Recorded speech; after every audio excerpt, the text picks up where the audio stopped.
membre éminent de la RADDHO, qui a eu à servir notre organisation à travers le Sénégal et au-delà.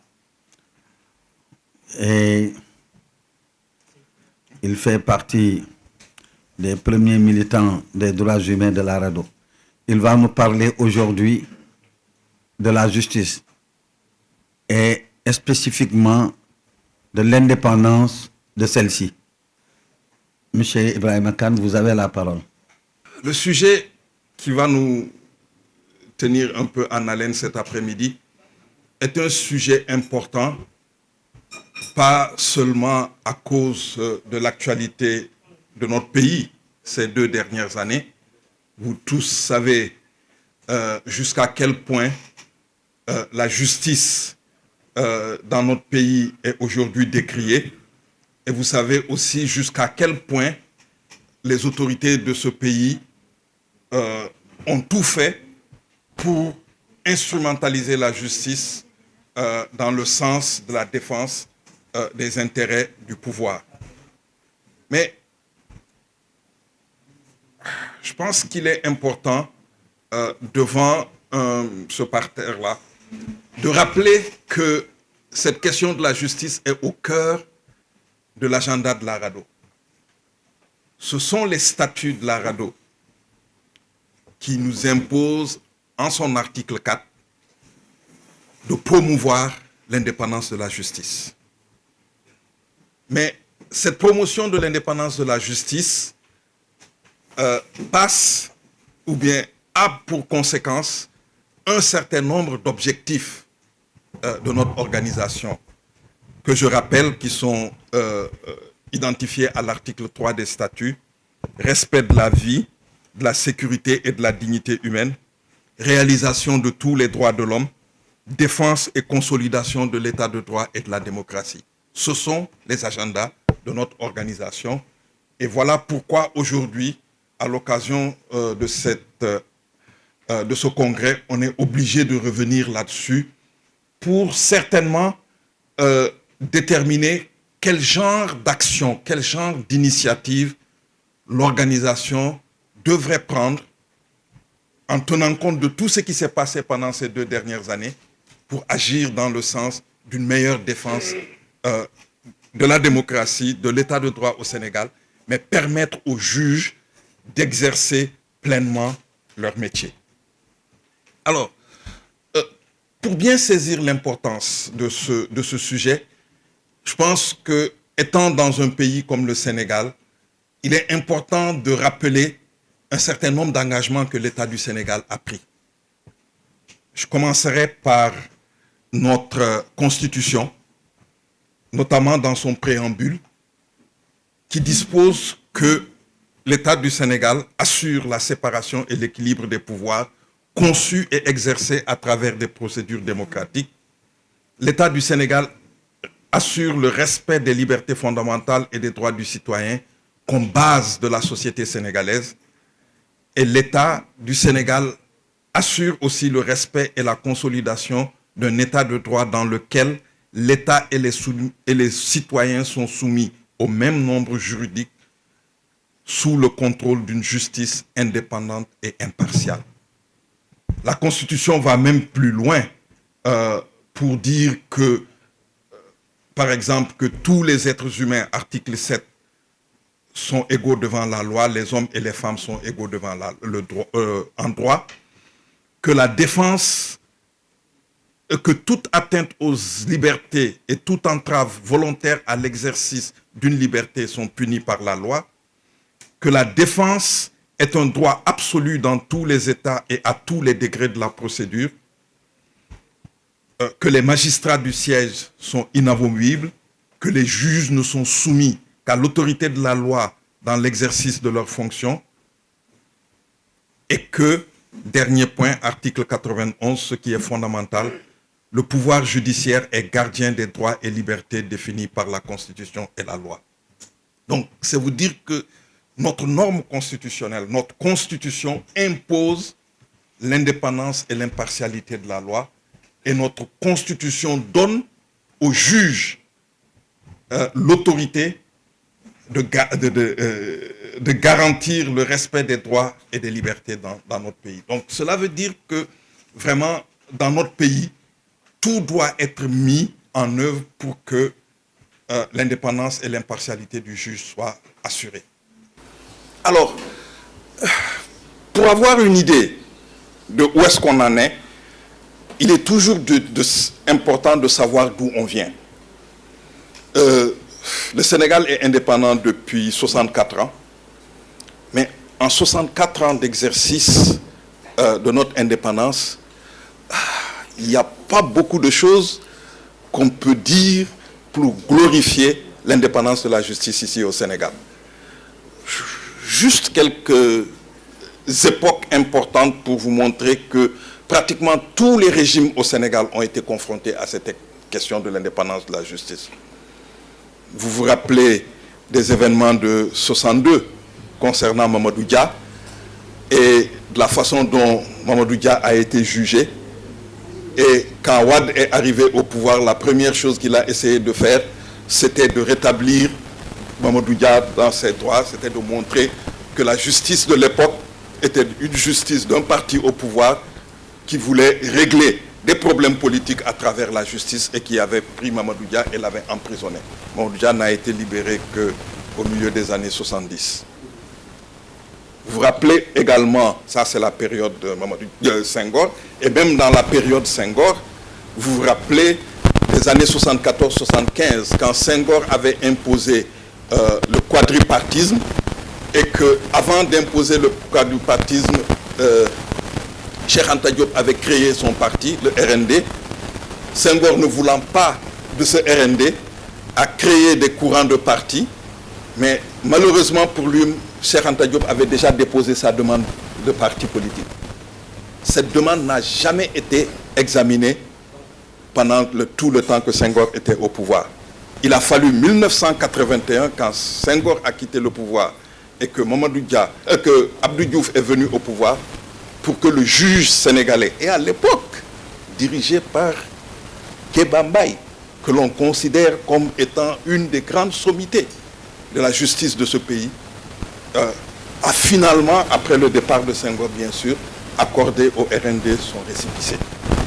Ça vous parle de ce que c'est que l'indépendance de la justice dans notre pays. Ce qui est intéressant à ce niveau, c'est que, au-delà des textes, les pratiques que l'on a connues après l'indépendance, dans le domaine de la justice, étaient des pratiques qui existaient avant l'indépendance. Je vous donne juste 2 ou 3 exemples. Vous savez, puisque la France était une, même dans les colonies, c'était les textes français qu'on appliquait dans les colonies. Mais on donnait en même temps beaucoup de liberté aux gouverneurs généraux d'adapter les textes français pour régler les problèmes locaux. En France, il y avait le principe de l'inamovibilité du juge. L'inamovibilité du juge veut dire qu'un juge, dès qu'il est nommé à une position, il ne peut pas être remplacé sans qu'il le veuille. S'il est remplacé, c'est parce qu'il le veut. S'il ne le veut pas, on ne peut pas le remplacer. Mais chez nous, on a trouvé, depuis la période coloniale, on a trouvé des techniques qui disaient, parce qu'à l'époque, il n'y avait pas beaucoup de juges, il fallait trouver un système, la nécessité de service, pour pouvoir changer les juges d'un point à un autre. Vous êtes nommé juge, mais par nécessité de service, le gouverneur général peut vous remplacer d'un point A à un point B. On a simplement répliqué le même système à l'indépendance. Et certains, d'ailleurs, ces lois-là, ces règles qui étaient pendant la période coloniale ont été maintenues pendant l'indépendance. Donc, c'est vous dire que, à y regarder de près, on n'a jamais décolonisé le système judiciaire français qui existait pendant la période coloniale. Or, ce système judiciaire français, parce que c'était un système judiciaire colonial, était un système judiciaire inique, c'était un système judiciaire violent, et c'était un système judiciaire qui faisait ce qu'il voulait, avec la complicité de l'administration. Et ce lien ombilical entre l'administration et le système judiciaire est resté le même à l'indépendance. Les exemples que je vous ai donnés montrent à suffisance que, au fond, absolument rien n'a changé. Et donc, le système judiciaire qu'on connaît aujourd'hui, c'est le système judiciaire que nous avons hérité de la colonisation. Mais c'est quand même un peu bizarre parce que ce système judiciaire, on nous l'enseigne, on nous le dit, comme je vous ai dit, le texte de notre Constitution nous dit que on doit avoir que le rôle de l'institution judiciaire est de veiller au respect et à l'application des lois. Et le rôle de l'institution judiciaire, c'est d'appliquer des sanctions contre ceux qui transgressent. La justice est en charge de la promotion et de la protection des droits. Alors, pour vraiment bien saisir ces éléments-là, mais essayons de voir dans la pratique comment les choses se passent. Alors, la première chose qu'on peut dire au niveau des relations entre l'administration sénégalaise et la justice sénégalaise, c'est que structurellement, la justice sénégalaise est incapable de remplir sa fonction. Alors, pourquoi? Parce que dans le monde, il y a un standard qui est qu'il faut 10 juges pour 100 000 habitants.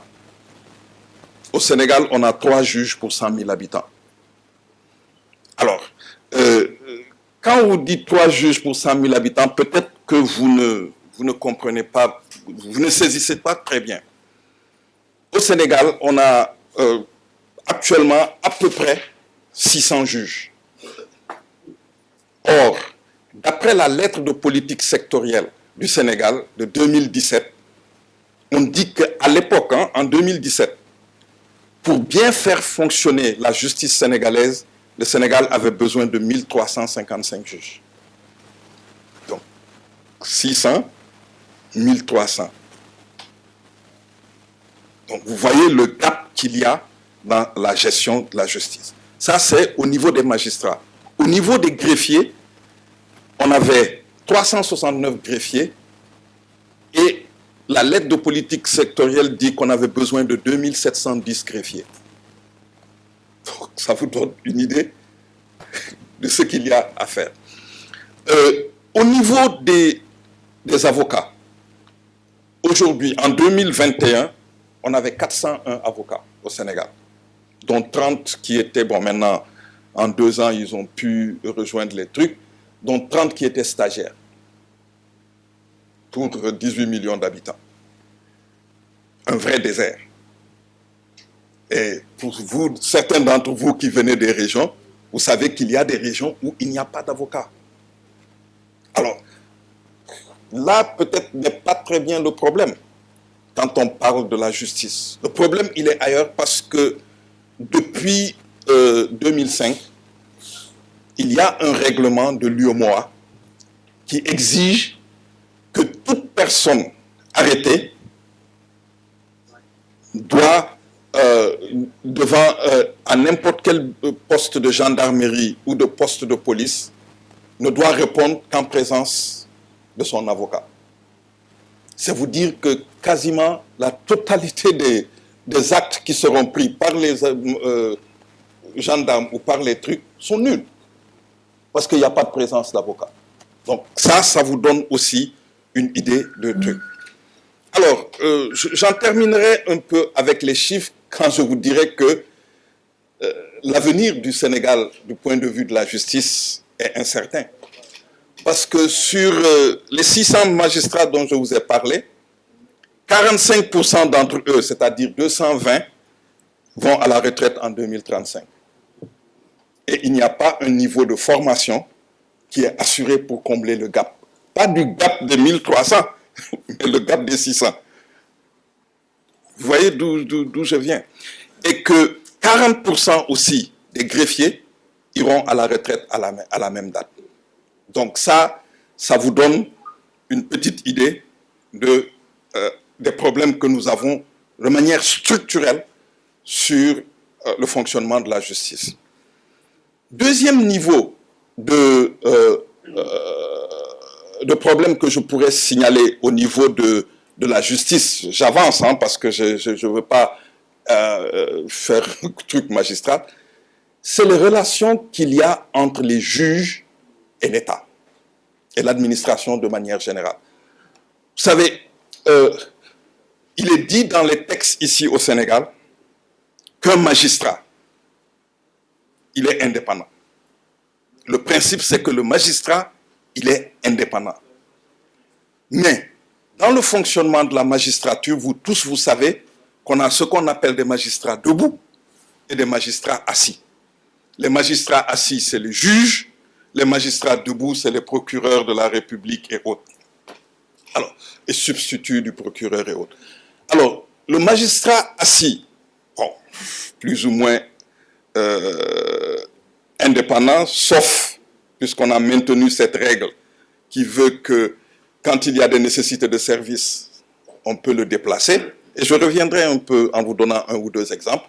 Mais le magistrat debout, il a un lien ombilical avec le ministre de la Justice. Or, la Constitution du Sénégal parle de séparation de pouvoir. Il y a un pouvoir exécutif, un pouvoir législatif et un pouvoir judiciaire. Donc, comment voulez-vous qu'un pouvoir judiciaire, dans le pouvoir judiciaire, il existe des gens qui maintiennent un rapport subalterne, si je puis dire, par rapport à l'exécutif, parce que le ministre de la Justice donne des injonctions au procureur de la République. Paraît-il, tous les mardis, il y a une réunion qui se tient au ministère de la Justice où tous les procureurs sont présents et le ministre donne des instructions. En tout cas, fais ça, arrête-moi telle personne, fais ceci, fais cela. Ce n'est pas écrit. Il y a des instructions orales. Alors, ça a tellement posé problème dans le pays qui nous a colonisés que finalement, en France, parce que bon, on tire toutes ces pratiques-là de la puissance coloniale, en France, on a réglé le problème en disant que le procureur, il est chargé de la mise en œuvre de la politique pénale de l'État. C'est-à-dire, on définit une politique pénale. Le procureur de la République n'est lié que par cette politique pénale, pas ce que lui demande le juge, le ministre. Ce qui fait qu'il ne peut pas arrêter qui il veut, ou bien s'il arrête quelqu'un, il doit le justifier par la politique pénale et autres. Chez nous au Sénégal, non seulement on n'a pas de politique pénale, mais on n'a pas jugé utile de changer la législation dans ce domaine. C'est pourquoi je vous parle de la racine coloniale de notre système. Et ça, tous les problèmes que vous avez rencontrés récemment dans les affaires Sonko, dans les affaires, toutes ces affaires-là que vous avez vues, c'est lié à ça. Et le drame, c'est que le code de procédure pénale et le code pénal sénégalais, qui sont aussi d'essence coloniale, et qui le sont demeurés, parce que le code pénal et le code de procédure pénale datent de 1965. En réalité, jusque dans les années 70, le seul texte qu'on a connu ici au Sénégal comme étant un texte que les Sénégalais ont conçu, en tout cas, sur lequel les Sénégalais ont réfléchi, conçu et adopté, c'est le code de la famille. Et le code de la famille, c'était de 64 jusqu'à 72 pour l'élaborer. Ouais, mais sinon, tous les autres textes après l'indépendance, hop, on a mis le texte du Sénégal, le sceau du Sénégal sur un texte qui était d'essence coloniale et qui était d'essence répressif. Tu vois. Et dans cette répression-là, ici au Sénégal, par exemple, c'est le fait que le procureur de la République peut s'opposer, comment dirais-je encore, à toute libération conditionnelle. Vous savez, les périodes de crise servent toujours d'indicateurs pour rectifier une trajectoire, pour explorer de nouvelles orientations, expérimenter un nouveau chemin de vie. C'est ça notre job. Nous devons le faire. Parce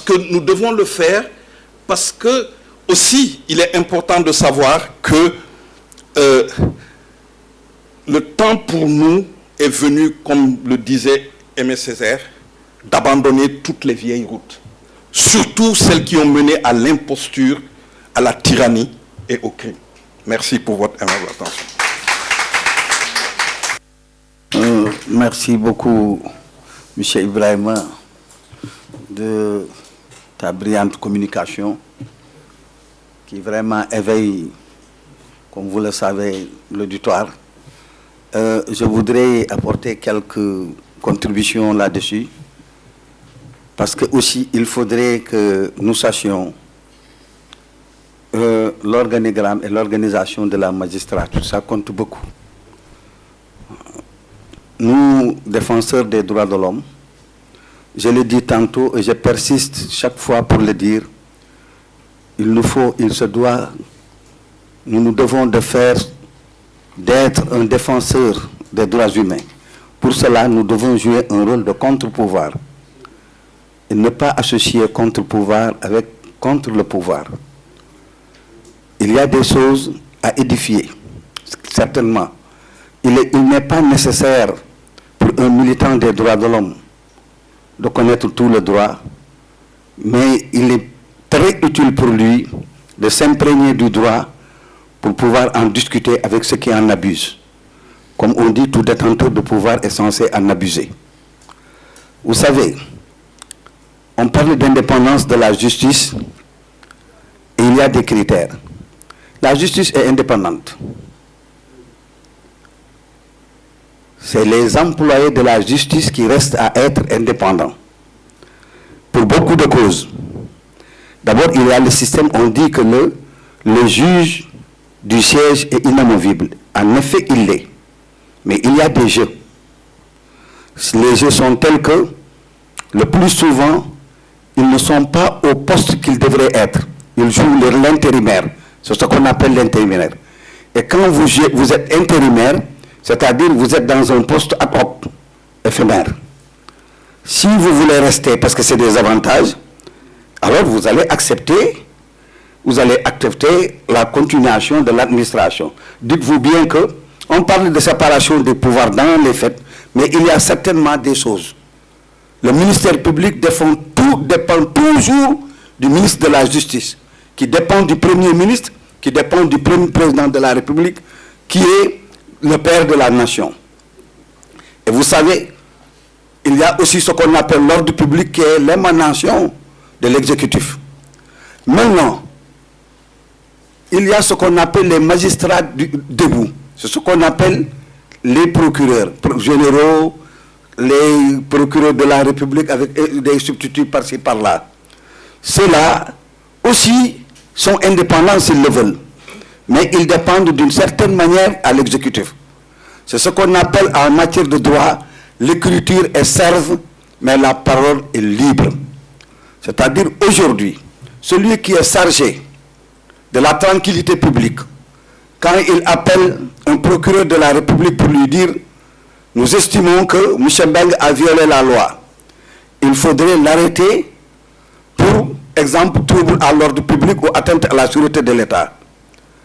Là, on dit l'écriture est serve. S'il écrit, le procureur qui n'est pas un juge du siège, qui ne juge pas d'ailleurs, qui est qu'un avocat de la société, il faudrait qu'on le sache. Il va exécuter, il va garder. Mais ce qu'on appelle la parole est libre, c'est-à-dire dès qu'il y a audience, parce qu'il y a les différentes phases du procès, l'enquête, l'instruction, jusqu'au jugement. Et pour cela, arrivez là-bas et vous voyez souvent le magistrat debout qui dit « je m'en réfère à la loi ». C'est-à-dire, où il n'y a rien fait, on le laisse, ou bien si vous voyez qu'il a fait quelque chose, c'est en quelque sorte une diction, alors condamnez-le. Le juge qui est tenu et lui qui est inamovible, il va juger. Et le juge en matière de procédure pénale n'est lié que par 4 principes. La présomption d'innocence, le droit à la défense, la liberté de la preuve et l'intime conviction du juge. La présomption d'innocence, cela veut dire que même on arrête quelqu'un aujourd'hui, mais jusqu'à ce que sa condamnation soit effective, il est présumé innocent. Et la détention est provisoire. C'est pour des raisons peut-être sécuritaires ou d'enquête qu'il est gardé. Il y a il y a le droit à la défense. En matière pénale, il appartient à l'accusation de prouver la culpabilité du prévenu. Il n'appartient pas. Cause pour laquelle nous avons été, nous les défenseurs des droits de l'homme, sur le côté du renversement de la preuve. C'est le cas exemple de Karim Wade. Quand quelqu'un détient 1 milliard et que le procureur de la République est saisi, c'est au procureur pour lui dire, vous, votre milliard là, vous l'avez escroqué ou vous l'avez volé. Lui qui est en possession de cet argent, il ne doit pas parler en premier lieu. C'est en réalité l'accusation qui doit prouver le fondement de son accusation. Et c'est lié maintenant à ce qu'on appelle le parquet. Et il y a le magistrat qui juge. 90% des gens qui sont amenés en prison et qui le sont provisoirement, le sont par la volonté du juge d'instruction. Et quelquefois, c'est le juge qui, en toute conscience, donne une liberté provisoire ou des libertés conditionnelles, sauf dans certains cas où il est tenu, avec le réquisitoire du procureur, de ne pas pouvoir laisser le type. Mais le procureur de la République ne juge pas. Il n'a pas le dernier mot. Il est l'avocat de la société. Il plaide pour ou contre le prévenu. Maintenant, on le dit. Quand un juge, quand bien même il est magistrat, il ne répond qu'aux lois. S'il tient à dire que moi, le poste qu'on me donne, je ne veux pas le quitter, mais il va jouer. Et voilà ce que fait le politique. Mais s'il le faisait, on ne peut rien contre lui. Il y a ce qu'on appelle la nécessité de service. La nécessité de service aussi doit être motivée. C'est-à-dire quelqu'un, quand il sort, exemple, d'un tribunal d'instance, vous ne pouvez pas l'envoyer à un autre tribunal d'instance parce que vous voulez. Vous allez le faire uniquement quand vous l'envoyez, exemple, dans un tribunal de grande instance. C'est-à-dire qu'il faut qu'il y voie une promotion. Qu'il ne soit pas. Quelquefois, la promotion peut être une sanction. Parce que quelqu'un qui ne veut que quitter. On dit la cour d'appel, exemple de Bakel. Je donne un exemple, il n'y en a pas.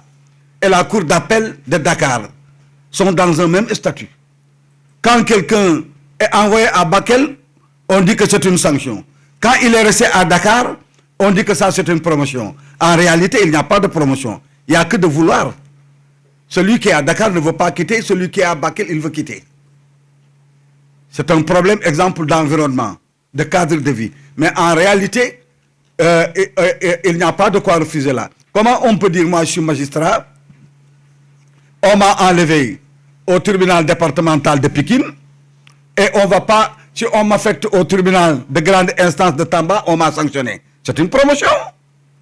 Et la hiérarchie des magistrats, c'est très spécifique. Le Conseil supérieur de la magistrature, qui statue en matière d'affectation, ne le fait pas bien que le président de la République et le président de la magistrature, mais il a les mains liées. Il a les mains liées. Donc moi je dirais que l'indépendance de la justice, c'est l'indépendance des magistrats d'abord. Parce que nos lois sont là, objectives et abondamment proclamées. Mais c'est le système de protection qui fait défaut. Nos lois sont insuffisamment protégées. Mais c'est ce que nous devons dire. On dit, quand quelqu'un a le loisir, le procureur de la République, il a la faculté de s'autosaisir, même en cas il s'agit de troubles à l'ordre public, mais il a aussi des attributs, des prérogatives qui lui donnent le droit, exemple, de dire, moi je ne vais pas arrêter cette personne parce que je vais créer un trouble à l'ordre public beaucoup plus élevé que si je le prenais. Donc, il y a ce qu'on appelle, il a l'appréciation discrétionnaire. Il peut dire que ça, c'est une infraction. Mais si je condamne celui-là, ça va faire beaucoup de bruit. Je vous donne un cas aussi que beaucoup ne savent pas. Le cas de Ousmane Sonko. Quand il a été interpellé, il a fait sortir le peuple. Dans ce cas, je ne dis pas, mais on l'avait accusé de viol. Mais nous tous, nous savons, de par le Sénégal, que quand quelqu'un accusé de viol, rares sont les cas où il est laissé immédiatement. Mais le peuple s'est soulevé, disent non, ils ont vu que le trouble à l'ordre public était immense, on l'a gardé, on l'a inculpé et on lui a donné une liberté conditionnelle.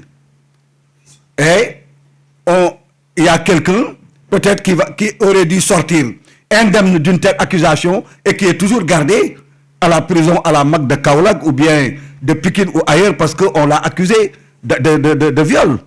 Parce que c'est un fait très grave. C'est un crime si c'est avéré. Donc, c'est des appréciations qu'il faudrait savoir. Moi, ce que je veux dire, c'est qu'il nous revient, nous, défenseurs des droits de l'homme, quand même de pouvoir scinder les vérités, de jouer notre rôle de contre-pouvoir, tout en essayant de ne pas jouer un rôle de contre le pouvoir. Ça compte beaucoup. Maintenant, il y a naturellement des injustices. On le voit partout. S'il n'y a pas d'injustice, il n'y aura pas de défenseur de droits de l'homme. Mais il n'y aura même pas de policiers pour la sécurité publique. C'est la vie qui est ainsi faite.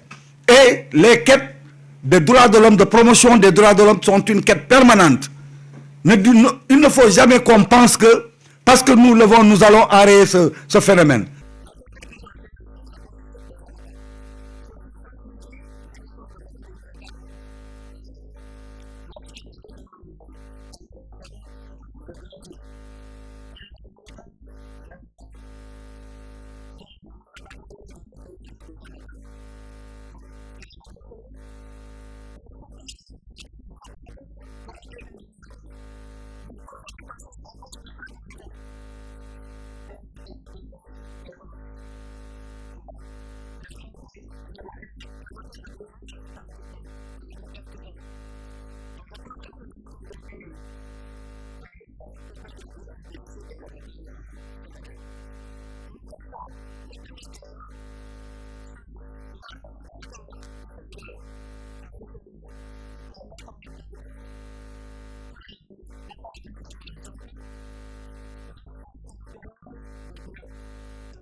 pense que le véritable problème de la justice, aussi, c'est le Conseil supérieur de la magistrature que préside le président de la République. On est dans un contexte préélectoral. Ça ne semble pas intéresser les candidats et pourtant ça devait faire débat parce que les assises avaient bien tranché sur cette question et aujourd'hui personne n'en parle et puis donc c'est comme si l'offre programmatique n'existe plus dans ce pays. Donc c'est pourquoi le sujet est actuel et je pense que l'État lui-même le reconnaît. Pourquoi je dis que l'État le reconnaît? Parce que l'État vient de finir la formulation du plan d'action prioritaire 3 du PSE. Et dans ce programme, l'État reconnaît que la relation entre le citoyen et la justice fait défaut et qu'il faut vraiment avancer pour le respect des droits humains. Mais ce que l'État nous propose dans ce document, en fait, ça aussi, c'est le travail de la RADDHO. Parce que l'État propose qu'on mette l'accent sur la gouvernance du secteur judiciaire. Et je pense qu'à un moment, le Forum civil y avait beaucoup travaillé. Je pense qu'ils avaient même fait l'étude pour le secteur de la justice. Mais ils ont mis l'accent sur l'effectivité des décisions de justice qui sont rendues. Et la question de la confiance. Et tout le monde sait qu'aujourd'hui, les usagers n'ont plus confiance à la justice. Et comment faire pour rétablir cette confiance? Et je pense qu'en tant qu'organisation de défense des droits humains, nous devons travailler dans ce sens. Ne serait-ce que sur les questions d'accès aux services sociaux de base, que la justice en fait partie. Donc nous avons un travail à faire pour rapprocher les usagers avec la justice et pour éviter aussi toutes ces lenteurs qui existent. Et le deuxième point, c'est la consolidation des initiatives citoyennes. C'est eux-mêmes qui le disent, alors qu'ils embrassent beaucoup de moyens, mais ils n'encouragent pas, ou bien ils n'appuient pas la société civile dans ces initiatives citoyennes. Et aujourd'hui, ils reconnaissent qu'il faut les consolider. Et dans cette consolidation, moi, je pense que la RADDHO pourrait beaucoup apporter, ne serait-ce que sur la question de l'éducation aux droits humains, les questions de citoyenneté, renforcer un peu pour aussi mettre notre main à l'étrier. Et la troisième chose aussi qu'on a relevée dans ce document, c'est le renforcement de l'état de droit. Mais malheureusement, dans leurs propositions, on ne peut pas renforcer l'état de droit sans l'indépendance de la justice. Mais eux, ils mettent l'accent sur l'éducation aux droits humains et le renforcement du service civique national. Moi, je pense que c'est passé tout à fait à côté et ne pas poser les questions fondamentales qui sont liées au renforcement de l'état de droit. Je voudrais simplement revenir à la question de la non-application des décisions de justice. Je suis tenté de poser la question, qu'est-ce qu'il faut faire pour faire face justement à cette problématique? Parce que moi, j'ai été victime justement de cette non-application des décisions de justice. Je dis que c'est moi qui ai ouvert l'antenne régionale de l'ASBEF à Kolda en 1995 en qualité de coordonnateur régional. Alors, une année, j'ai eu des problèmes avec la sage-femme qui pratiquait illicitement l'avortement illégal, clandestin, alors que l'ASBEF n'était même pas autorisé à faire des accoussements. Alors quand on a eu des problèmes, elle a été prise en flagrant délit de pratique de l'avortement. On l'a condamnée par le tribunal de Kolda à 1 an d'emprisonnement et 5 ans d'interdiction de pratique du métier de sage-femme. Alors, elle n'a même pas fait plus de 6 mois, on l'a libérée. Moins d'un an après, elle a retrouvé sa fonction de sage-femme. Moi, je me suis retrouvé seul dans cette situation face à la justice et à l'ASBEF. J'ai posé la question au niveau des autorités, qu'est-ce qui s'est passé? On me dit simplement non, parce que le verdict n'était pas versé dans son dossier. C'est quoi ça? Alors, parfois, c'est les juges même qui sont responsables de la non-application des décisions de justice. Parce que qui met le verdict dans le dossier du condamné? C'est eux. S'ils ne le font pas, c'est parce qu'ils ne veulent pas la volonté de faire appliquer la décision de la justice. Voilà moi pourquoi je dis que j'ai été victime de ça. C'est pourquoi, quand vous avez abordé cet aspect de votre exposé, ça m'a profondément intéressé. Je vous remercie. Regardez dans ce pays, comment peut-on limoger un juge par coup de téléphone? Au cours de l'audience, on lui dit, Allah, vous êtes suspendu. Retirez-vous. Ah ouais, vous le savez tous. Nous avons un juge qui était à Thiès, on l'appelait juge 100 000 francs. Il suffit d'arrêter quelqu'un. Si tu veux arrêter quelqu'un, vous lui donnez 100 000 francs, automatiquement il arrête. Mais yàlla moo mën àtte. bëgguma citer tur mais yàlla moo mën àtte. Avant muy génn àddina àtte boobu gis na ko. kon donc yàlla na yàlla xiir ci def lu baax. Beaucoup de gens disent que la radon a beaucoup fait. C'est qu'il y a eu des récupérations après. Parce que moi, si je vous parle de la radon, j'ai suivi Aboubakri, j'ai suivi Alutine, j'ai suivi qui encore? Hein? Ouais, Wali Kolifay. Et je suis aujourd'hui avec Nias. Et j'espère que je serai là encore avec d'autres. Mais je vais vous dire, qui est bëgg a attaquer, qui est défendre, moi le jëkk attaquer. Vous allez à la police, vous dites, je représente la radio. Ah bon, vous les droits de l'humain, vous vous foutez de nous. Si. Mais au bout du compte, il devient ton ami. Ça m'est arrivé. Et l'autre aspect qui est important, moi, vous sorry. Mais les greffiers sont en grève, ça fait 2 ans. Quelle est notre réaction? Et ils sont en train de pénaliser les élèves parce que je vous parle en connaissance de cause en tant que parent d'élèves. Ils n'ont même pas d'état civil. Et c'est la faute à qui? Aux mères, qui parfois ne payent pas leurs fournisseurs. Et on le met au compte du contribuable. Mani, je vous dis ceci, continuez à vous battre. Ça ne sera pas facile. Ça ne sera pas facile, je vous le dis.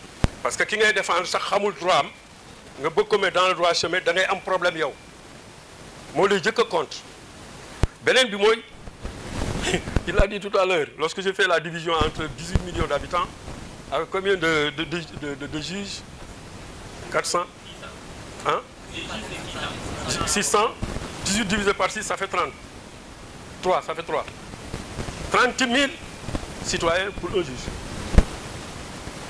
Ok. Je vais terminer, parce que moi, il faut que ce soit long, parce que nous sommes sonn. Mais encore une fois, nous avons les droits de l'homme. Mais moi, même je défends, en tant que président de la commission à l'aide d'urgence et de conciliation des personnes vulnérables, je défends parfois des fous. Pourtant, ils ont des droits. Les fous, ils ont des droits. On les néglige, on ne s'occupe pas d'eux. Moi, une fois, il m'est arrivé de tomber sur quelqu'un. C'était vécu, ce que je dis. Il me dit, en faisant un geste, je vais manger. Ce jour-là, il y a le défaut de moment poste de Khalis Kouti. Il me demande qui restauratrice, je suis parce que beaucoup de gens sont venus. Ben way dafa joge fele rek da ne ma dakal wajele way mu dem quoi man ko ki bu don ab diryanké bu baax doko dakh ki man mako fi indi tay kon bok bayil ma jox ko lu mu bëgg rek ma jëlo. Voilà des réactions de la justice, peut-être mais nous avons défendre peut-être de faire. Monsieur Khafor a parlé de la formation de parajuristes pour un peu substituer aux avocats. Je pense qu'à ce niveau, ce n'est pas possible. Parce que le rôle d'un parajuriste est différent de celui d'un avocat. Il y en a des parajuristes. Je sais même que dans cette salle, certains sont des parajuristes. Ce que nous pouvons faire, c'est accompagner et orienter. Mais il faut impérativement des avocats. Et surtout dans les coins les plus reculés. Parce qu'il y a une directive de l'UMOA qui exige la présence de l'avocat à l'interrogatoire. Si vous n'avez pas un avocat, le PV est, s'il n'y a pas la présence d'un avocat, le PV est nul. Mais qu'est-ce qui se passe? La police vous attribue un avocat d'office. Imaginez à Matam où il n'y a pas d'avocat du tout. Qu'est-ce qu'ils font? C'est le même avocat, Maître Ba, qui est à Saint-Louis, qui est désigné comme votre avocat. Et un avocat que vous ne voyez jamais. Donc, c'est un problème. Maintenant, pour toujours contribuer, on ne peut pas parler seulement de la liberté de la justice, mais aussi, surtout par rapport aux citoyens, il y a le problème d'accès à la justice au Sénégal. Et les gens ne le disent pas. Je prends toujours l'exemple de ma région. Matam, imaginez un département comme une région comme Matam. Il y a un département qui fait 2 fois la région de Thiès, qui n'a pas de tribunal d'instance. C'est le département de Ranérou. Est-ce que vous connaissez que quelqu'un qui habite Vélingara Ferlo est beaucoup plus proche de Kaffrine que de Matam? Et pour accéder à la justice, il est obligé de débourser minimum 10 000 francs pour se rendre au tribunal d'instance de Matam. Et quel effet ça a? Vous voyez un prévenu qu'on amène au tribunal d'instance de Matam, qui vient du département de Ranérou, ou peut-être la présence d'un témoin pouvait le disculper. Mais on le condamne parce que le témoin n'a pas pu faire le déplacement. C'est un problème. L'autre problème, nous sommes restés plus de 8 mois sans un juge d'instruction. Et vous savez quelles conséquences ça a? Les prévenus, surtout pour des cas de crime, ne sont pas enquêtés. Et ils ne peuvent pas bénéficier d'avocats. Au niveau de notre observatoire, on a eu un cas. Mais même pour trouver un avocat à la famille, vous contactez des avocats, ils vous disent que, oh, Matam, les dossiers de Matam, pour le moment, nous ne pouvons pas les saisir parce que vous n'avez pas de juge d'instruction. On ne sait pas pour combien de temps. Donc, je ne vais pas prendre un dossier qui peut durer peut-être 2 ans ou 3 ans. Ça, c'est un problème. Sans compter, pour toute la région, nous n'avons qu'une seule MAC. La maison d'arrêt et de correction qui se trouve à Matam. Certains détenus vivent une rupture avec leur famille parce qu'ils ne peuvent pas bénéficier de visites familiales. Donc, je pense que c'est très normal que la RADDHO, comme Pape Kane l'a dit, qu'on s'implique. Monsieur Kane, vous remercions effectivement de tout ce que vous avez dit. Je vais vous répéter parce que la répétition est pédagogique pour moi et pour tout le monde. Et vous l'avez inscrit, la RADDHO, dans vos statuts. La promotion de l'indépendance de la justice au cœur de votre agenda. Et pour le respect strict de la dignité humaine. C'est très fort ça. Et que le juge est soumis à l'autorité de la loi, et aussi gardien de la loi et des droits. Voilà ce que vous voulez promouvoir. C'est ce que les droits humains réclament. Nous en premier, Amnesty International, RADDHO, la Ligue. Vous avez fait l'état des lieux aussi, mais avant, vous avez dit, et c'est juste, que le droit sénégalais est le produit du droit français. Nous sommes le produit de la Ve République. Et c'est ce qui fait très mal. La Ve République, c'est quoi? C'est le droit réglementaire. Et les ordonnances. Pratiquement, l'état d'une démocratie, avec ce pouvoir de l'exécutif, ça pose problème. Et ça rejaillit, effectivement, dans l'administration de la justice au Sénégal. Et voilà ce que nous recommandons d'essayer de corriger depuis quelques années. C'est vrai que actuellement, l'indépendance du juge est mise à rude épreuve. Les événements politiques l'ont montré. On ne peut pas fermer les yeux là-dessus. Il faudra que les gens se prononcent et se disent quelle justice nous voulons. nous sommes posé la question à Amnesty et nous réagissons par rapport à ça. Mais je crois qu'effectivement, il faudra qu'on fasse c'est une épreuve qu'on devra assumer ensemble. Travailler en synergie et essayer de voir ce qu'il faut faire avec toutes les forces vives de la société civile pour que, effectivement, une justice saine, équitable, inéquivoque soit notre lot journalier. On a besoin d'accès à la justice, une justice saine et inéquivoque. Et il faut se dire maintenant qu'est-ce qu'on peut faire et que devons-nous faire. Des pistes ont été soulevées tout de suite, mais surtout, il faut savoir qu'il y a des gens qui ont demandé des réformes à tous les niveaux, au niveau pénal, au niveau de l'administration de la justice. Ignace ne me dira pas le contraire. Il fut un compagnon des années de Braise, là où tout était possible. La liberté était là, on disait ce qu'on voulait dire. Pour ceux qui ont fait ces facultés-là dans les fin années 80, début 90, c'était pas très facile, mais il y avait la liberté aussi de dire ce qu'on pensait. Et ce qui a abouti à une année blanche, c'est parce que nous le voulons à ce moment-là. Des gens qui ont été emprisonnés arbitrairement ont été libérés. Même le président Wade qui a été emprisonné. Parce que les gens sont levés pour dire non. Il y avait une autorité publique qui voulait que la justice soit saine et inéquivoque. À ce moment-là. Maintenant, on se rend compte qu'il y a problème au niveau de la justice. Et c'est nos amis, nos condisciples qui sont au prétoire. Et ça pose problème pour nous. Mais ça aussi, ça devrait faciliter effectivement cette conversation qu'on doit avoir avec l'autorité judiciaire. Il y a aussi quelque chose que nous ont dit nos profs alors. Ils ont dit, dans quelques années, ce sera chaud au Sénégal quand l'exécutif prendra en charge ses prérogatives. Et c'est ce qui s'est passé.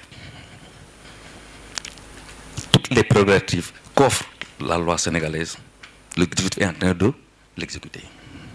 Il contrôle tout. Et ce contrôle-là fait que le juge a des problèmes. Je répète, que faut-il faire? Nos enseignants nous disent à ce moment-là, dès lors que toutes les parties prenantes de la justice, surtout la victime, ceux qui le supportent, est en justice, il y aura la nivellation par les pairs. Et ce qui s'est passé en droit administratif, c'est sûr. Tout le contentieux électoral a fait bouger les lignes au Sénégal. Tout le monde le sait. Il y a eu démocratie au niveau électoral parce qu'il y a eu beaucoup d'actions en justice. Le juge qui prend cette décision le verra condamné par un autre juge. Tant qu'on est en justice, je crois que les choses peuvent marcher. Ça, c'est un premier niveau d'analyse. Le deuxième niveau, c'est l'introspection par les pairs. Tiliko l'a fait en étant président de la messe. J'ai assisté à ces assises-là. C'était avant les élections municipales. J'étais là. Il a fait convoquer tous les présidents de la Cour d'appel du Sénégal dans un grand dépôt national avec la société civile pour dire comment devons-nous nous comporter par rapport effectivement au joutes électoral. Ça a réglé beaucoup de choses. Il y a eu des corrections qui ont été faites par des juges eux-mêmes. Et ça a abouti à des élections plus ou moins équitables et correctes. Mais depuis, je crois, il y a un abaissement. Et je crois que cette correction-là, le nouveau président devra le faire, l'AMS.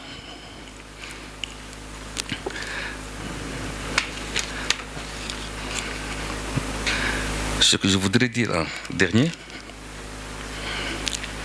c'est faire de sorte que, Madame l'a dit, et je sais que aussi l'a dit, garantir les droits de la victime, ou bien de la personne qui est en justice.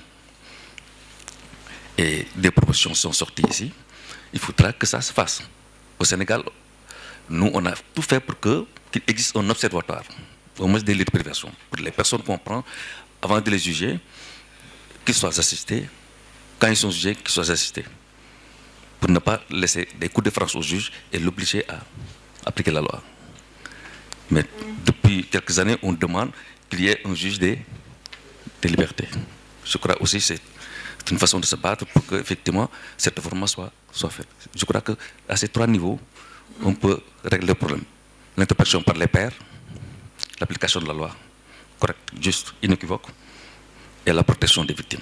Je vous remercie. Alors, je dois m'arrêter particulièrement. Et ce que je dis sur les prisons aussi, je le sais.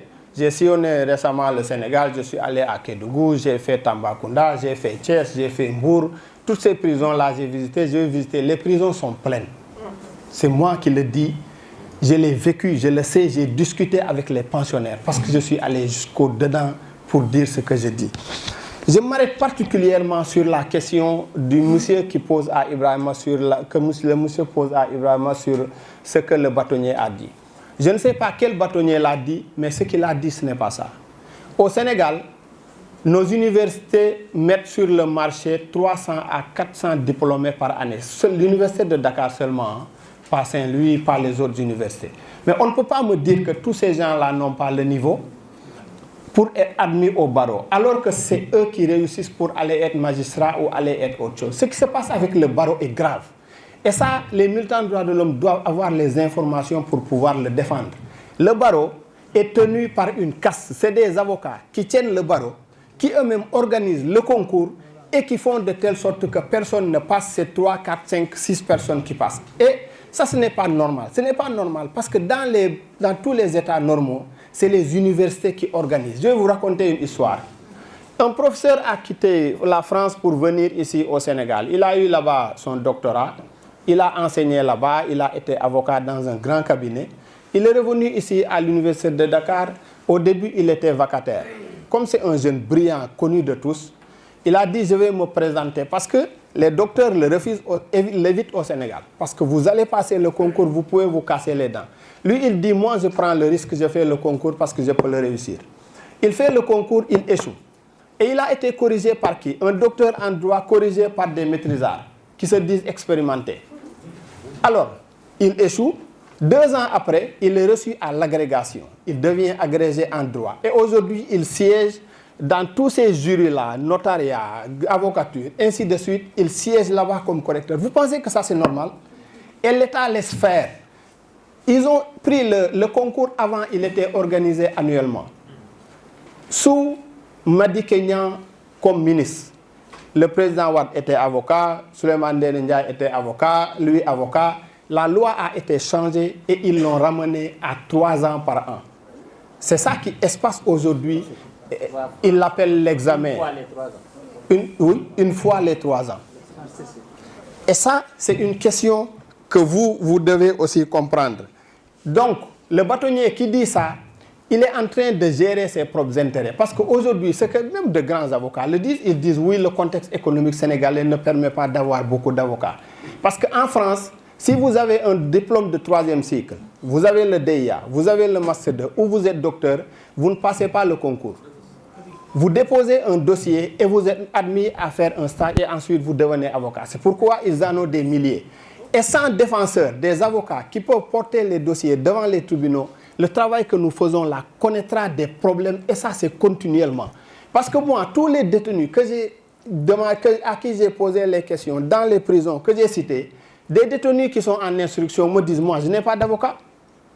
Et il y a un seul avocat qui m'a été cité. À la prison de Tamba, le docteur m'a dit, le seul avocat qui vient ici, il s'installe, il gère tous ses dossiers avant de repartir, c'est Maître Ciré Clédor Ly. Je répète ce qu'il m'a dit. Alors, je finis par un point, vous allez m'excuser, je suis un peu long. Le Conseil supérieur de la magistrature. Moi, je fais partie des juristes qui ne sont pas d'accord pour le départ du président et du ministre de la Justice. Pourquoi je le dis? On a tendance à dire qu'il faut qu'il quitte le Conseil. S'il quitte le Conseil, en l'état actuel de nos textes, nous aurons des juges qui pourront tout faire. Je vous explique pourquoi. Le juge de Thiès, là, Dem, quand il présentait son programme quelque part, j'ai été invité. Et j'ai vu qu'il n'a pas parlé de quitter le Conseil supérieur de la magistrature. Je lui ai posé la question. J'ai dit, tout ce que les gens disent là, toi, tu ne l'as pas dit. Or, toi, Tu as siégé au Conseil supérieur de la magistrature. Souvenez-vous, c'est lui qui avait dénoncé cette consultation à domicile-là pour amener au changement des textes. Il m'a dit que moi, personne ne m'entendra le dire. Parce que, le président joue un rôle qui n'est pas majeur dans le Conseil. Deuxièmement, il me dit, sous Cheikh Tidiane Sy, ministre de la Justice, à un moment, il avait abandonné ces charges-là, il avait laissé ça au premier président de la Cour suprême. Il dit, mais demandez à nos collègues ce qu'ils ont vécu pendant cette période-là, quand on a laissé la question à nos supérieurs dans la magistrature. Et au Burkina, le président a quitté, les magistrats ne se sont pas entendus. Ils sont allés rappeler le président pour lui dire il faut revenir. Il dit je ne reviens pas. Et je vais terminer par 2 anecdotes. Premièrement, pourquoi c'est important de laisser ces 2 autorités ou l'une des autorités dans le Conseil? Un procureur m'a raconté un jour que moi, tout ce que je redoute, c'est que la chancellerie m'écrive pour me dire explique-moi ton règlement dans tel dossier. Parce que, attention, les procureurs, sur les dossiers où l'État les manipule, ça marche bien. Mais quand c'est entre particuliers, s'ils se comportent d'une certaine façon, vous pouvez écrire au ministère. Et dans ce cas-là, on peut lui écrire pour lui demander d'expliquer pourquoi il s'est comporté comme ça dans tel et tel dossier. Je vois qu'au Sénégal, la majeure partie ne connaissent pas le droit. Et certainement, je dis que l'État en fait une occasion. Et à l'université, je dirais que le département qui forme plus de chômeurs, c'est le département du droit. Parce que je vois des étudiants, jusqu'à la maîtrise, je ne sais pas, jusqu'à la thèse, ils n'ont pas de travail. Leur seul débouché, c'était l'ENA, ou bien, je ne sais pas, l'École nationale de la magistrature. Et souvent, bon, ils ne recrutent pas beaucoup. Mais moi, je dis que pourquoi on ne recrute pas des professeurs de droit dans les lycées?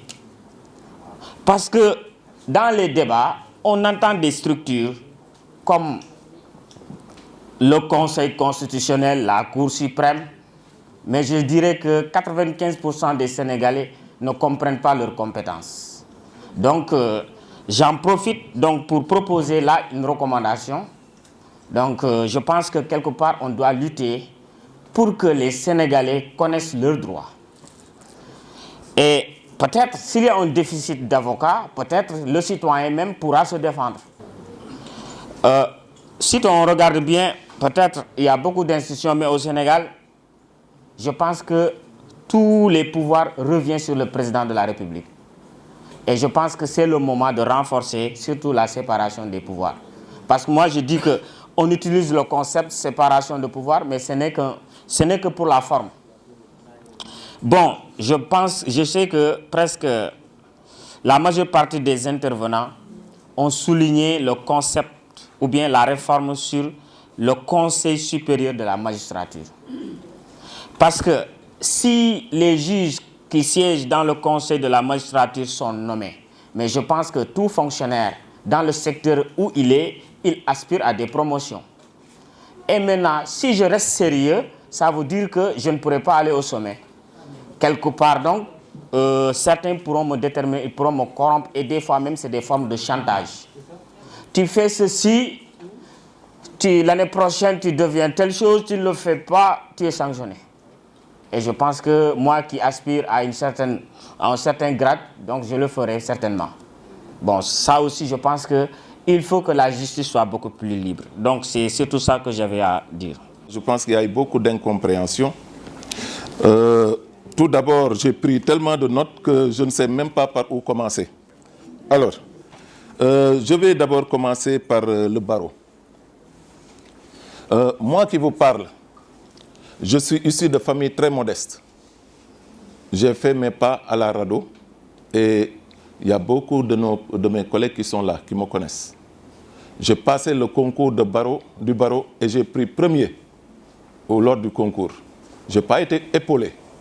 Je n'ai pas du tout été épaulé. Ceux qui ont cette mentalité pour dire qu'au barreau, c'est une corporation accaparée par qui? Non, je dis non. Ce n'est pas le cas. Franchement, au barreau, ceux qui passent, c'est les étudiants les plus méritants. Ça, quand même, il faut le souligner.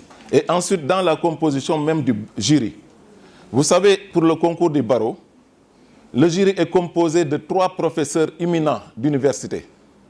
Le bâtonnier désigne un avocat au hasard. Et ensuite, il y a ce qu'on appelle les suppléants.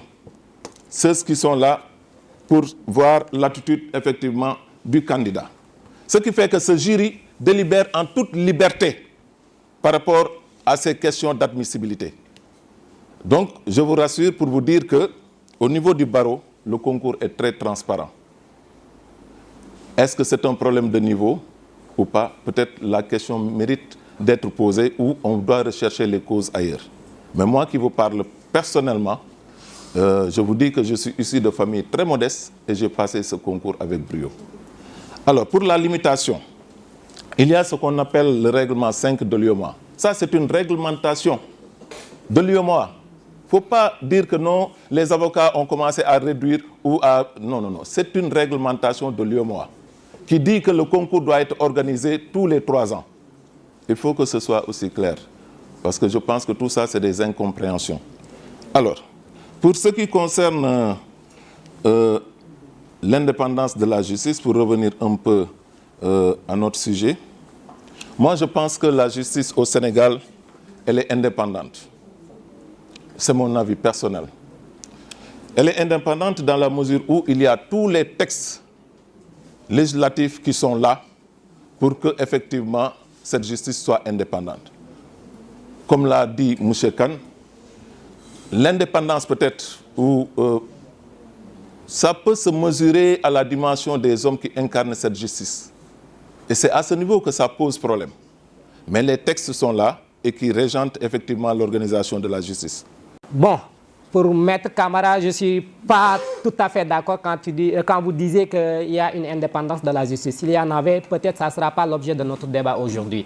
Je pense qu'il n'y a pas d'indépendance de la justice. Bon, si on se réfère sur la Constitution qui est très bien libellée, il dit qu'il y a une séparation des pouvoirs entre l'exécutif, le pouvoir judiciaire et le pouvoir législatif, si je ne m'abuse pas. Voilà, si je ne m'abuse pas. Si on se réfère à la Constitution, on dit qu'il y a une séparation des pouvoirs, que tous les pouvoirs sont indépendants. Mais en réalité, ce qu'on voit dans la magistrature, il n'y a pas. Et quand on parle de la justice, en général, on parle de la magistrature, il n'y a pas d'indépendance. Il y avait un de notre professeur à l'université en droit pénal général, le professeur Amadou Faye, qui disait que l'indépendance de la justice au Sénégal n'est qu'un mythe. C'est irréel. En fait, parce qu'on voit souvent l'immixtion de l'exécutif sur le pouvoir judiciaire. Et que quand il y a l'immixtion de l'exécutif sur le pouvoir judiciaire, on ne peut pas parler de l'indépendance. Aussi, je ne suis pas encore d'accord avec M. Khan sur ce point. Lorsqu'il parle, il disait qu'il n'y a pas de formation pour assurer le gap. Je pense qu'à l'université, il y a tellement de... Moi, je suis de l'université, donc j'en connais quelque chose. Il y a tellement de personnes qui ont eu leur maîtrise et qui sont à la fac en train de boire leur café.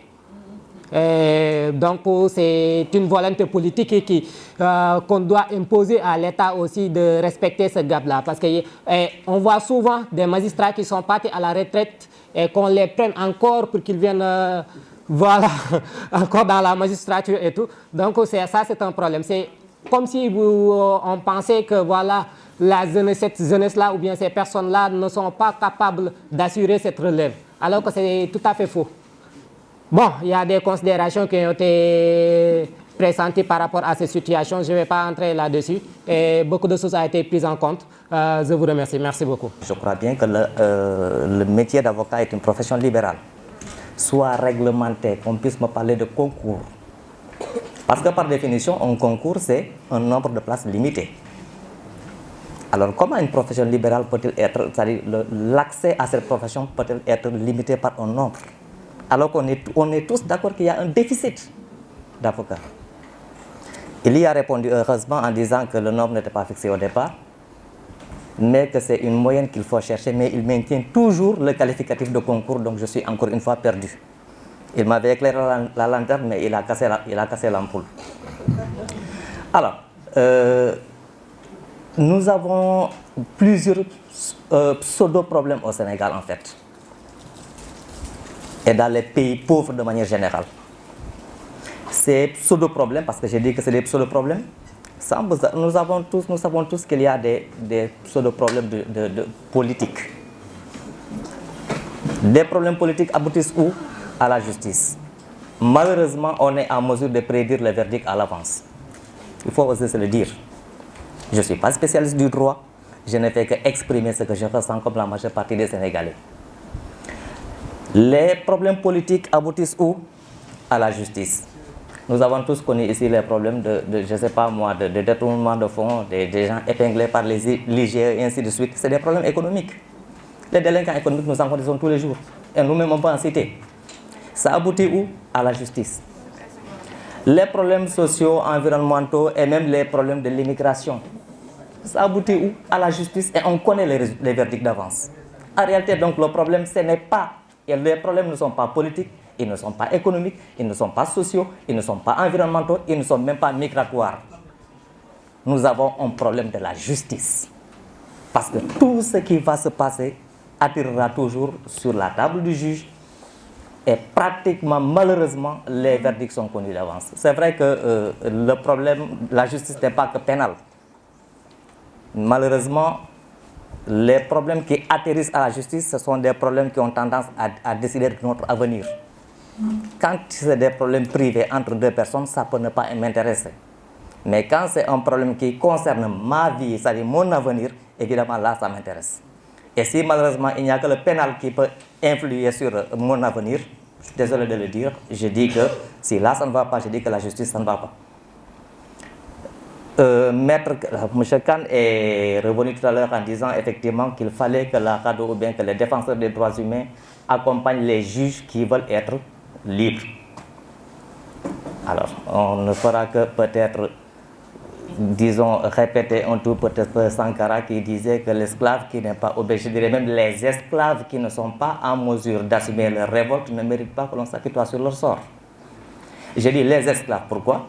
Parce qu'il y a des juges qui ne veulent pas assumer leur liberté, mais il y a nous aussi citoyens. En fait, donc, ici, on est deux esclaves. Les juges, la population. Et il est temps que les gens se battent. C'est normal qu'il puisse y avoir des débats là-dessus. Et là, ça me rassure parce que, pour citer une autre personne qui disait que quand un homme ou une femme rêve seul, c'est juste un rêve. Mais quand plusieurs hommes ou plusieurs femmes commencent à rêver ensemble, c'est le début d'une nouvelle réalité. Que l'on aille jusqu'à inscrire ce problème de justice dans un congrès de la RADDHO, je dis que c'est déjà un début d'une nouvelle réalité. Et rappelez Hugo qui disait que le roi ne lâche que ce que le peuple arrache. Alors, arrachons notre indépendance de la justice parce qu'il est temps. Merci. Quand on regarde de très près, avec la présence du Conseil supérieur de la magistrature, il est difficile de parler de totale indépendance de la magistrature quand la hiérarchie a la possibilité de donner des ordres et des instructions. Bon, il va être difficile de parler d'indépendance totale. C'est un peu ça aussi, cette remarque que nous observons au niveau de l'administration déconcentrée. Parfois, il y a des interdictions de manifestations qui ne sont pas tellement fondées. Donc, la hiérarchie fait immixtion dans les décisions que prennent un peu les préfets, les magistrats, etc. Donc, c'est ce qui rend complexe et difficile ce que l'on pourrait appeler l'indépendance de la justice. Donc, pour que cela puisse maintenant avoir lieu, il faut aller un peu vers des textes plus adaptés pour un peu abandonner ces textes que nous avons depuis l'époque coloniale et qui continuent encore de nous amener à se poser la question: est-ce que la justice est indépendante ou elle ne l'est pas? Donc c'est un peu ça, dans cette voie-là, que la RADDHO doit s'engager pour vraiment porter cette plaidoyer vers une amélioration des textes pour que la justice puisse répondre aux attentes des populations. Donc c'est sur ce que je vais m'arrêter. Merci à tout le monde. Un point qui a été soulevé, je ne sais, je pense que c'était le doyen Seck, qui a parlé d'une chose que je trouve fondamentale. Il disait qu'on devait exercer le plaidoyer au niveau des juges au niveau local. C'est fondamental. D'abord, en tant qu'organisation de défense des droits de l'homme, quand on est représentant de la RADDHO au niveau régional, on doit connaître le juge, le principal juge. On doit connaître les avocats. On doit connaître, c'est-à-dire tous ceux qui ont un rôle à jouer dans le fonctionnement de la justice. Parce que nécessairement, on aura d'une manière ou d'une autre besoin d'eux. Donc, les connaître, discuter avec eux, échanger avec eux, même quand il n'y a pas de problème. Mais échanger avec eux au quotidien sur les problèmes que l'on rencontre et autres, c'est de notre devoir. C'est vraiment quelque chose de très, très, très fondamental qu'il a souligné ici. Et je ne pouvais pas ne pas vraiment remettre cette question-là au goût du jour parce que je trouve que ce qu'il a dit est vraiment quelque chose de tellement important qu'il est nécessaire que nous ayons ça à l'esprit. Et je me demande même s'il n'est pas nécessaire à l'avenir dans le mandat des responsables des sections régionales ou bien comment on appelle encore des observatoires, qu'on puisse marquer ça comme étant un élément important de leur agenda. Et une deuxième chose que je voudrais ajouter à cela, qui pourrait vraiment renforcer notre action au niveau local, c'est que je pense que dans l'agenda de la prochaine équipe, on devrait tout mettre en œuvre pour que les organisations de défense des droits de l'homme puissent se constituer partie civile dans tous les procès. Parce que ça participe aussi d'une bonne administration de la justice dans nos pays. Parce qu'on ne peut pas parler d'administration de la justice quand nous, on ne peut même pas soutenir le citoyen. Ou on ne peut pas, dans les situations où le citoyen n'est pas capable d'agir, qu'on le fasse. Actuellement, je pense que c'est sur des questions environnementales. Même les questions violence, ce n'est pas très très clair dans la loi. C'est aussi sur les enfants. Les enfants talibés qu'on puisse faire ça. J'ajoute un dernier point parce que le niveau local aussi est un niveau où il y a des choses qui se passent et pour lesquelles les organisations sont souvent silencieuses ou à tout le moins n'interviennent pas. Je ne sais pas si vous vous rappelez, il y a juste quelques mois avant la Covid, il y avait eu une affaire au tribunal de Louga, une affaire Kébémer, pardon, une affaire qui concernait un marabout qui avait violé son enfant, le talibé. On a arrêté le marabout. Les talibés, les autres marabouts du coin sont venus, ils ont saccagé le tribunal avant même le procès. On n'a pas... Ça, c'était la pire des attaques à la justice sénégalaise. Mais si nous étions,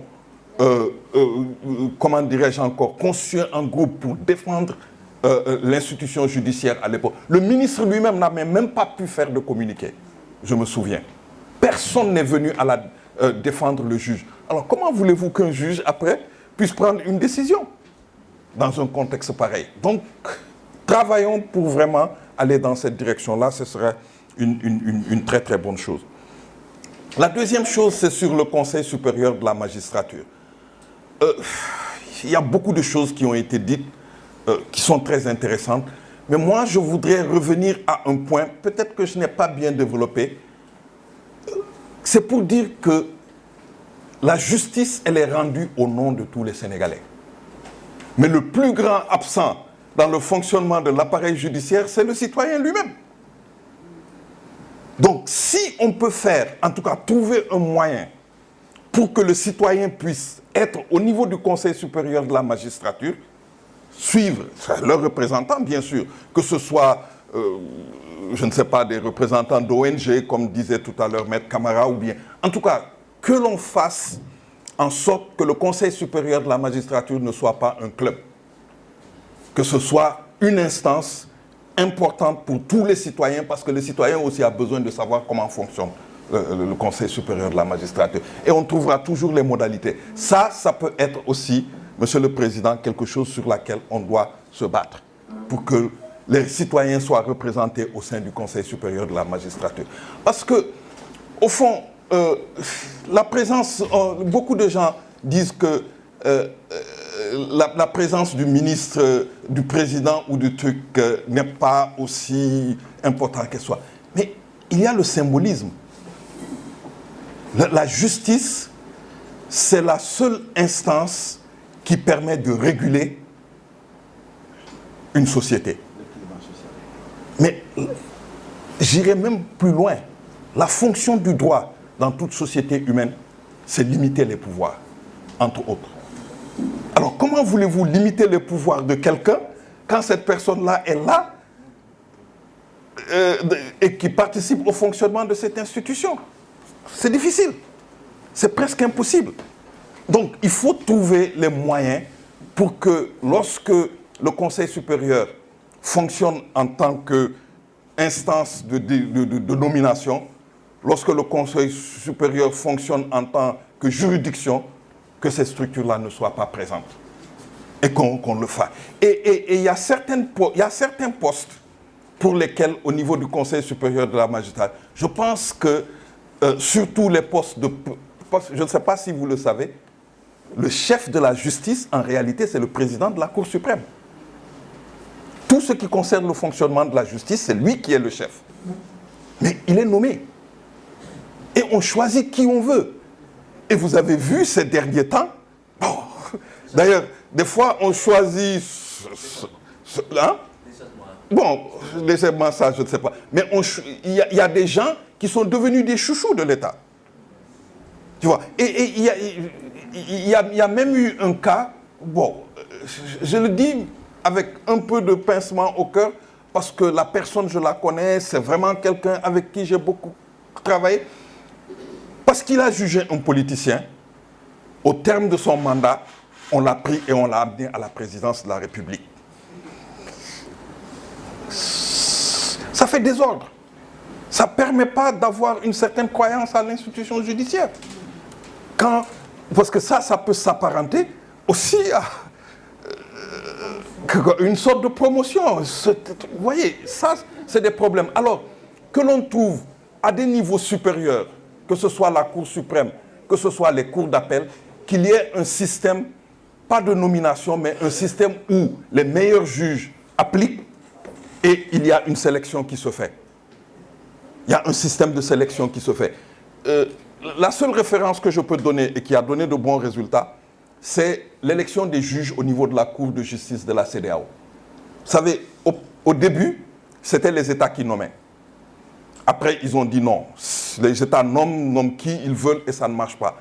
Maintenant, ce qu'on va faire, la CEDEAO a 15 États, il y a 7 juges, les présidents des cours suprêmes des 8 autres pays qui ne participent pas vont constituer un comité de sélection. Les États vont présenter chacun 3 candidats, ils vont interviewer les candidats, ils vont choisir parmi les candidats ceux qui leur semblent être les meilleurs et ils vont proposer ces candidats à être nommés. Mais dès qu'ils l'ont fait, on a vu un changement extraordinaire dans la jurisprudence de la CEDEAO. Toutes les décisions, la CDP, tout ça, c'est lié à ça. Pour la première fois d'ailleurs, on a eu un juge qui était professeur d'université, maître, comment il s'appelle encore, Alioune Sall et autres. Donc ça peut aussi aider à un meilleur fonctionnement de l'institution judiciaire. Donc ça, c'est juste des idées, mais peut-être que la RADDHO peut approfondir avec des spécialistes pour faire des propositions allant dans le sens vraiment d'une vraie indépendance de la magistrature. Ça, hein? L'Académie de médecine.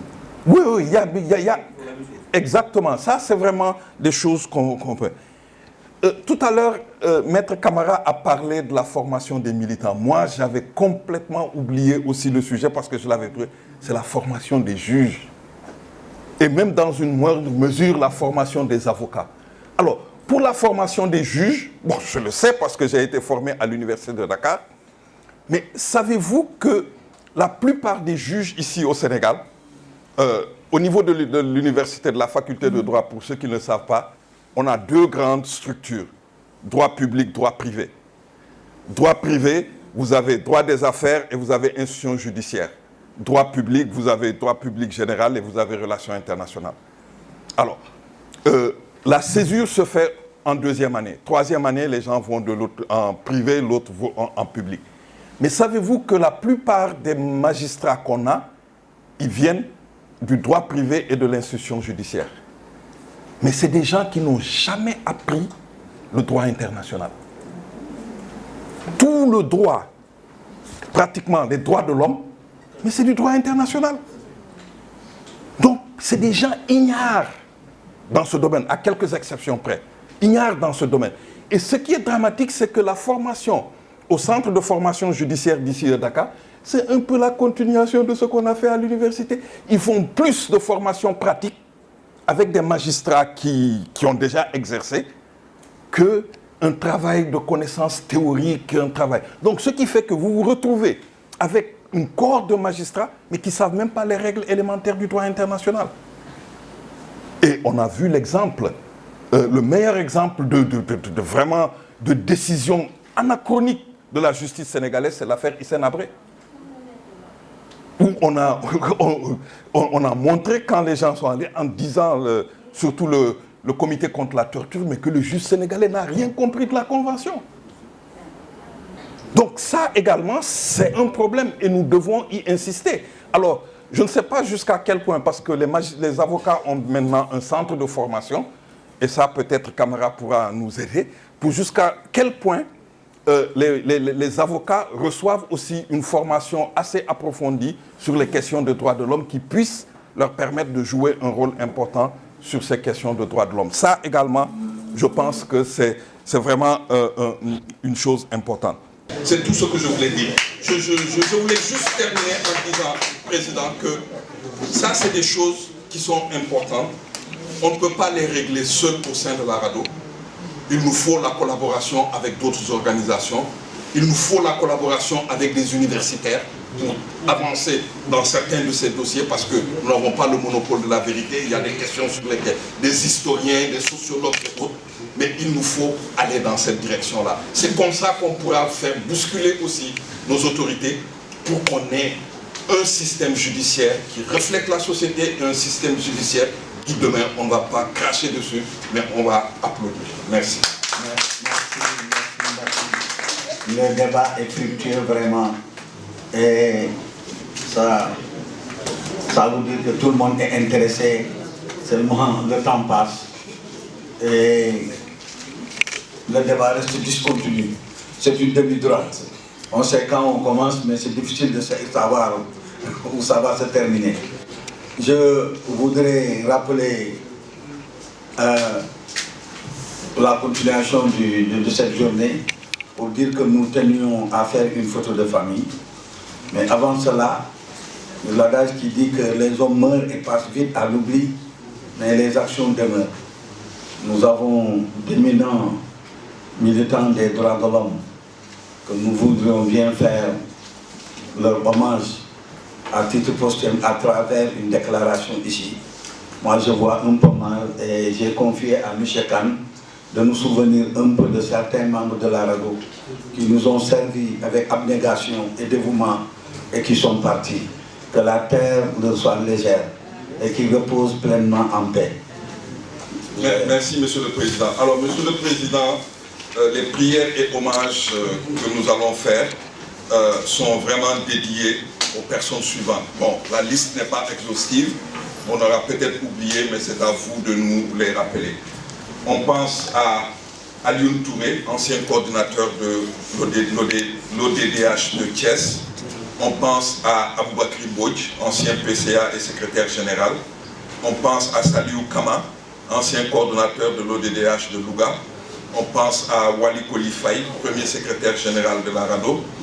On pense à Boubacar Koné, membre fondateur, à Victor Si, qui était membre fondateur, à Dieudonné Pandaré, qui était membre fondateur, Abdoulaye Seck, qui était le documentaliste de la RADDHO, à Malembao, qui était aussi non seulement un membre fondateur, mais aussi membre de l'administration de la RADDHO, et à Émile Diémé, qui était aussi coordonnateur de l'ODDH de Ziguinchor.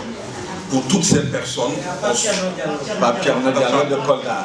de Kolda. Et donc, pour toutes ces personnes, on souhaite qu'on se lève et qu'on observe une minute de prière et de silence à leur égard.